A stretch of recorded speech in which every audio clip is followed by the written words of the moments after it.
भक्तों आज आपको श्रीमद् देवी भागवत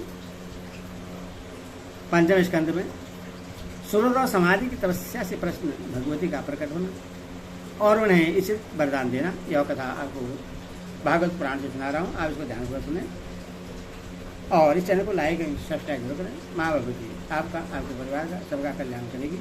तथा सुनिए। व्यास जी बोले, उनका यह वचन सुनकर दुखित हृदय वाले वैश्य और राजा ने प्रसन्नतापूर्वक विनम्र भाव से मुनि के चरणों में प्रणाम किया।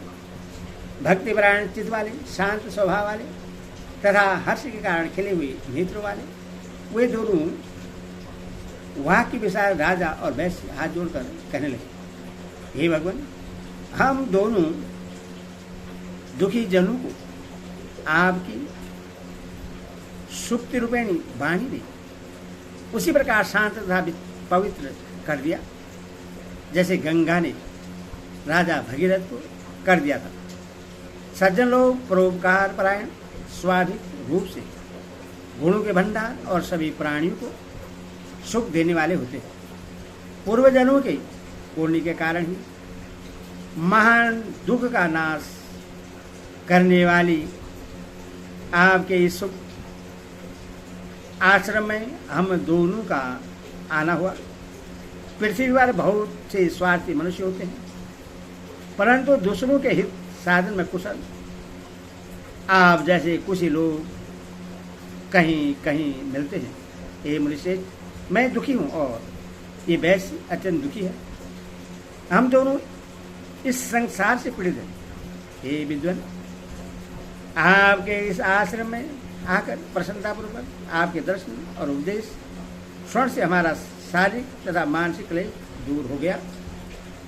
हे ब्राह्मण, आपके अमृतमयी वाणी के रस से हम दोनों धन्य और कृत हो गए। हे करुणा सागर, आपने अपनी कृपा से हम दोनों को पवित्र कर दिया।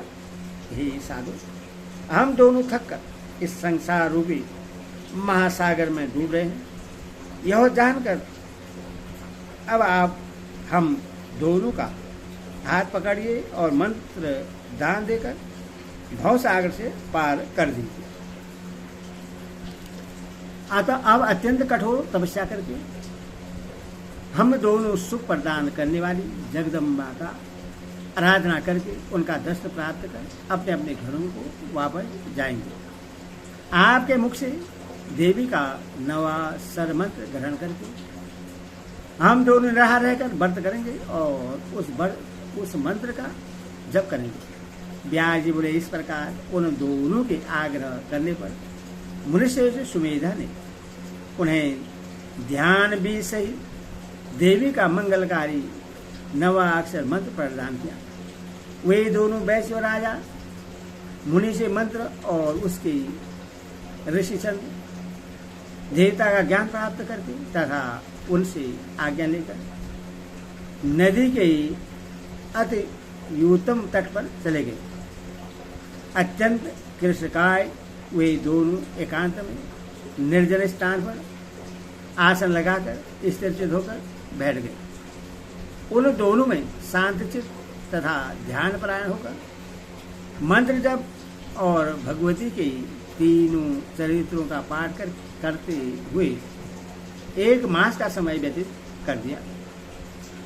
उनके 1 मास के व्रत से ही उनमें भगवती भवानी के चरण कमल में उत्तम प्रीति उत्पन्न हो गई और उनकी बुद्धि स्थिर हो गई। वे दोनों नित्य जाकर एक बार महात्मा सुवेदा मुनि के चरणों में प्रणाम करते थे और वहां से लौटकर फिर अपने कुशासन पर बैठ जाते थे। वे दोनों अन्य कोई भी कार्य नहीं करते थे और सदैव देवी के ध्यान तथा मंत्र जप में संलग्न रहते थे। हे राजन, इस प्रकार 1 वर्ष पूर्ण होने पर वे फलाहार का त्याग करके पत्ते के आहार पर रहने लगे। हे निर्भय, उन दोनों वैश्य और राजा ने 1 वर्ष तक सूखे पत्ते खाकर इंद्रियों को भस्म करके जप और ध्यान में रत रहते हुए तप किया। इस प्रकार 2 वर्ष व्यतीत होने पर उन दोनों को किसी समय स्वप्न में भगवती का मनोहारी दर्शन प्राप्त हुआ। राजा ने स्वप्न में देवी जगदम्बिका को लाल वस्त्र धारण किए हुए तथा सुंदर आभूषणों से अलंकृत देखा। स्वप्न में देवी का दर्शन प्राप्त कर दोनों प्रेम भाव से परिपूर्ण हो गए। अब वे दोनों तीसरे वर्ष में मात्र जल के आहार पर रहने लगे। इस प्रकार 3 वर्ष तक तपस्या करने के पश्चात वे दोनों राजा और वैश्य मन में देवी के साक्षात दर्शन की लालसा से चिंतित हो गए। अत्यंत दुखी तथा व्याकुल होकर उन दोनों ने निश्चय किया कि मनुष्य को शांति प्रदान करने वाली देवी का प्रत्यक्ष दर्शन नहीं प्राप्त हुआ अथवा अब हम शरीर का त्याग कर देंगे। ऐसा मन में विचार कर राजा ने एक हाथ परमाण का त्रिभुजाकार सुंदर तथा सुस्थिर अग्निकुंड बनाया। उसमें अग्नि की स्थापना करके राजा अपना मांस काट काट कर बार बार हवन करने लगे। साथ ही अत्यंत भक्तिमान वह वैश्य भी प्रदीप्त अग्नि में अपना मांस डालने लगा। तत्पश्चात वे दोनों जब अपने रुधिर से इन देवी को बलि देने के लिए उद्यत हुए तब भगवती उन दोनों को प्रेम भक्ति में तन्मय और अत्यंत दुखी देकर उन्हें प्रत्यक्ष दर्शन देकर उनसे कहने लगी। देवी बोले, हे राजन, अपना मनोभिलक्षित वर मांगो। मैं आज तुम्हारी तपस्या से संतुष्ट हूँ।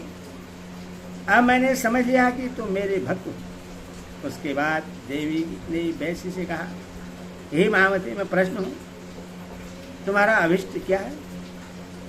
तुम्हारे मन में जो भी हो मांग लो, मैं उसे दूंगी। ब्याह जी बोले, उनके इस वचन को सुनकर प्रश्न मन वाले राजा ने उनसे कहा कि बलपूर्वक मैं शत्रुओं का नाश कर अपना राज्य प्राप्त करूं, मुझे आज यह वरदान दीजिए। तब देवी ने उनसे कहा, हे राजन, अपने घर को जाओ, तुम्हारा शत्रु शीघ्र ही क्षीण बल वाले होकर पराजित हो जाएंगे। हे महाभाग, तुम्हारे मंत्रीगण आकर तुम्हारे पैरों पर गिरेंगे। अब आप अपने नगर में सुख पर राज्य करें। हे राजन, अपने विस्तृत साम्राज्य का 10,000 वर्षों तक शासन करके देह त्याग के बाद सूर्य से जन्म प्राप्त करके तुम सर्वाणी मनु हो गए। ब्याज बोले, शुद्ध हृदय वैश्य ने हाथ जोड़कर कहा, अब मुझे न घर की आवश्यकता है, न धन की और न पुत्र की ही। हे माता, ये सभी बंधन में डालने वाले और स्वप्न की भांति नश्वर है, अथवा आप मुझे बंधन का नाश करने वाला और मोक्ष देने वाला दिव्य ज्ञान प्रदान करें। इस असार संसार में अज्ञानी डूब जाते हैं, ज्ञानी पार उतर जाते हैं, इसीलिए वे संसार की इच्छा नहीं करते। ब्याह जी बोले, तब अपने समक्ष खड़े वैश्य की बात सुनकर देवी महामाया ने कहा, हे वैश्य श्रेष्ठ, तुम्हें ज्ञान प्राप्त होगा, इसमें संदेह नहीं है। इस प्रकार उन दोनों को वरदान देकर देवी वही अंतर्ध्यान हो गई। तब भगवती के अंतर्ध्यान हो जाने पर राजा सूरत ने उन मुनि श्रेष्ठ को प्रणाम करके घोड़े पर चढ़कर चलने का निश्चय किया। तभी उनके प्रजाजनों और मंत्री गणों ने वहां आकर प्रणाम किया। वे हाथ जोड़कर खड़े हो गए और विनम्र होकर राजा से कहने लगे, राजन, आपके शत्रुगण अपने पाप के कारण युद्ध में मारे गए। हे भूप, अब आप अपने नगर में निवास करके निष्कंटक राज्य कीजिए। उनकी बात सुनकर राजा मुनि श्रेष्ठ को प्रणाम करके उनसे आज्ञा लेकर मंत्री के साथ चल दिए। वे अपने राज्य, स्त्री और बंधु बांधवों को पाकर समुद्र पर्यटन संपूर्ण पृथ्वी का राज भोगने लगे। वैसे भी ज्ञान प्राप्त करके सर्वदा आसक्त रहित और बंधन से मुक्त होकर तीर्थों में भ्रमण करता हुआ तथा भगवती के गुणों का गान करता हुआ समय व्यतीत करने लगा।